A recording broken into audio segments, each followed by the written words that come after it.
All right, this next drill that we're going to talk about is drill number 6, and we just call it the take drill. And one thing that you want to work on as a hitter is that we're taking the ball correctly. So many times when hitters take pitches, they take it in terrible positions and they just look awful.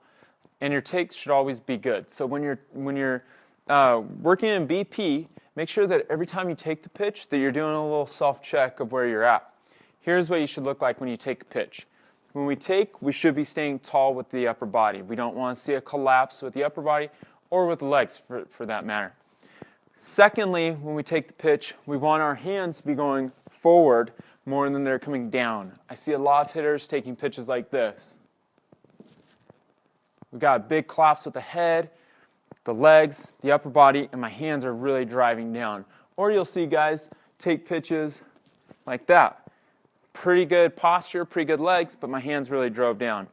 So make sure that when we take pitches, especially low pitches here, that we're keeping everything up. Okay? Another position to watch for on that low pitch when we take it is that our top hand is getting flat. So we should take the pitch like this so that we're close to being able to get the top hand through to drive it. If we're taking the pitch like that, we're not in a good position to be able to hit the ball. We're either going to have to really chop down or we're going to have to loop. Okay? When we're taking pitches that are up in the zone, we'll see a lot of kids go like this. My dad used to call that jack in the boxing, right? Like we don't want to look like a jack in the box where our body is coming up. On that high pitch, the head should stay level no matter where the pitch is at. So if it's low, keep your head right here. If it's high, head's right there too. Okay? So those are a couple things to look for when you're taking pitches to make sure that we're starting our swing the right way, that our mechanics are staying good. It's a good idea if you're a dad or an athlete out there, have yourself or your son or daughter, whoever, or the student that you're working with, say, hey, I'm going to throw you a couple balls here, just take them.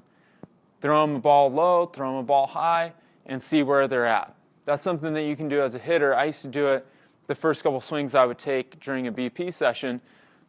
I would just take the first couple pitches and make sure that I was in a good spot. And if I saw, okay, maybe I'm landing too heavy, too much weight's forward, a little bit of a collapse there, then I would just make sure that I was landing light, that I was staying in a good position.